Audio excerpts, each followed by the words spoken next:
It's 6:30 on the dot. Good evening and welcome to Prime TV News. I'm Chamila Kuntelka. Our story making headlines tonight. President Maithripala Sirisena says the government's decision to execute drug racketeers will not be changed.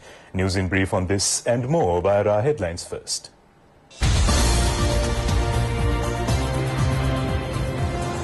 The government's decision to execute drug racketeers will not be changed. Galle International Cricket Stadium will not be removed. Only those who pass out from colleges of education will be recruited to the teaching service. Modernization of the old Dutch bridge on the Galle-Colombo main road has begun. The Indian government wins the no confidence motion.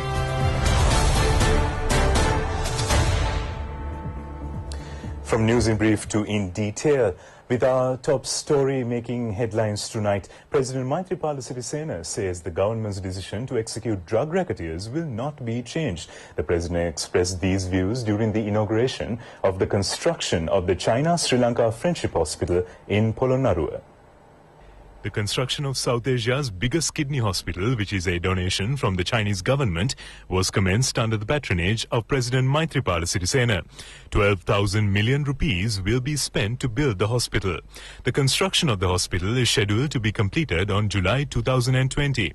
President Maithripala Sirisena unveiled the commemorative plaque commencing the constructions.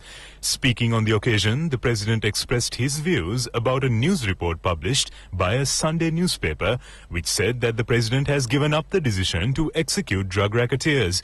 The president emphasized that the decision to implement the death penalty for drug racketeers will not be changed in spite of protests that may arise. The China-Sri Lanka Friendship Kidney Hospital will be equipped with the most modern laboratories and high technological facilities. It will have a 200-bed ward complex, an outpatients treatment unit with 100 dialysis machines and other facilities. The hospital will be equipped with a special kidney patient clinic complex and 6 modern surgical theatres for kidney transplants. It will also have a modern auditorium with a seating capacity for 200 and a vehicle park to accommodate 300 vehicles. 100 ambulances with all facilities have been given under Australian financial assistance, and the president handed over the vehicles to the health minister. The president made a financial donation of 1.5 million rupees for the education of Venuli Lehansa, who is studying in grade 11 at Dimulagala Vilayaya Primary School, who has shown exceptional talents in chess. Minister Mahinda Amarveera says that the removal of Galle International Cricket Stadium will not take place under the present government. The minister said this while attending the Grama Shakti program in Agunakola Palace under the Vav Dahasak Gam Dahasak project. Development of by-roads in rural areas was commenced with the commencement of development of Yakagala and Kudagala. The minister distributed fertilizer and other relief to the farmers.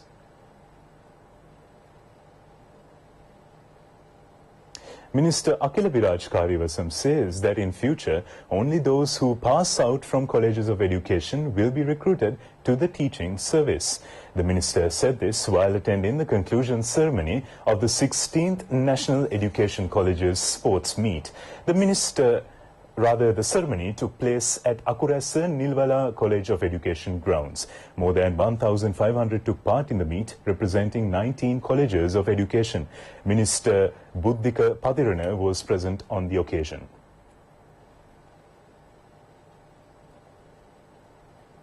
Modernization of the old Dutch bridge on the Galle-Colombo main road has begun under the government's development programs. According to the archaeological records, it is the oldest bridge in the country that is being used. The bridge is situated at the entrance to the Galle city, from where the vehicles coming from Colombo on Galle-Colombo main road enter the city. The bridge has been built in 1768 and it has been renovated in 1858 during the British rule.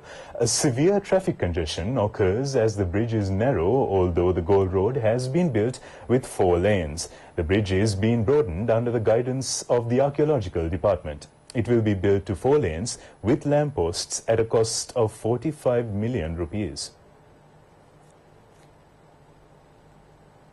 Still on local news tonight, Prime Minister Ranil Wickremesinghe says that the country should move forward with religious unity. The Prime Minister said this during the official opening ceremony of St. Anne's Elders' Home in Kelaniya. The Elders' Home has been built on a concept of former Archbishop His Eminence Oswald Gomez. It has been built with modern facilities. After opening the building, the Prime Minister made an observation tour of the premises. Chief Minister of Kelaniya Rajamahawihara, Venerable Dr. Kollupitiye Mahinda Sangarakita Thera, Ministers John Amaratunga and Sarath Fonseca were present on the occasion. Director of the Anuradhapura Teaching Hospital, Dr. Dulan Samaravira, has produced an artificial breathing machine.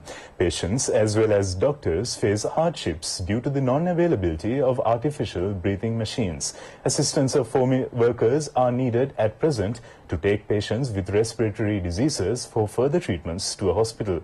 With the machine created by Dr. Dulan Samaravira, a patient can be taken to a general hospital with the assistance of only 1 worker. He has spent about 25,000 rupees to make the machine. Minister Sajith Premadasa says that constructions of 40 new reawakening villages will be launched. It will be launched to mark the 40th anniversary of the housing program launched by late President Ranasinghe Premadasa. Siudas Samaragama, built at Ambalantota Lunama area, was vested with the public under the patronage of Minister Sajith Premadasa. It is the 95th model village vested with the public under the Samata Sevana Reawakening Village program. The village is consisted of 37 houses and 27.4 million rupees has been spent to build the fully equipped village. Several other programs, including granting of Visiri housing loans and distribution of spectacles, took place on the occasion. The Enterprise Sri Lanka program is successfully implemented island-wide. Minister Mangala Samarveera says that the government has allocated 5,000 million rupees to create 100,000 new entrepreneurs under the program. The opening of 3 counters of Enterprise Sri Lanka project took place at 3 bank branches in Mannar. They were opened under the patronage of Ministers Mangala Samarveera, Rishad Bathiuddin and State Minister Eran Wickramaratne. The counters were opened at Bank of Ceylon, People's Bank and Regional Development Bank.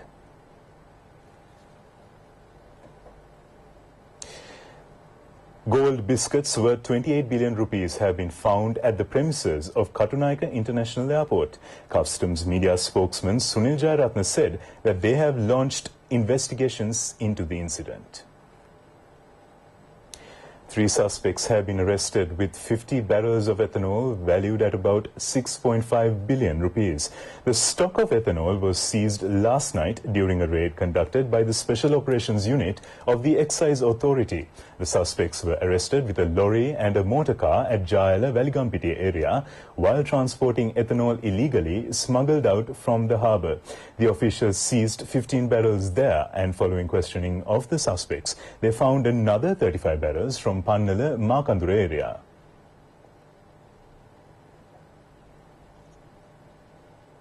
Farmers in Madirigiriya who are protecting their crops from wild elephants now have to safeguard their cultivations from deer.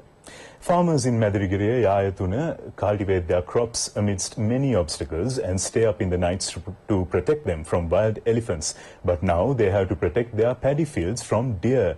More than 1,000 deer moving around Madirigiriya Watadage damaged their crops by the dawn. Farmers request to implement special programs to send the animals to Watadage Forest Reserve.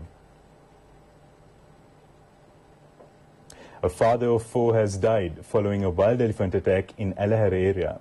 People in Polonnaruwa, Alahara, Attana Kadawala, Diggalpiti area are facing severe hardships due to wild elephant attacks. An individual died when a wild elephant attacked him last night.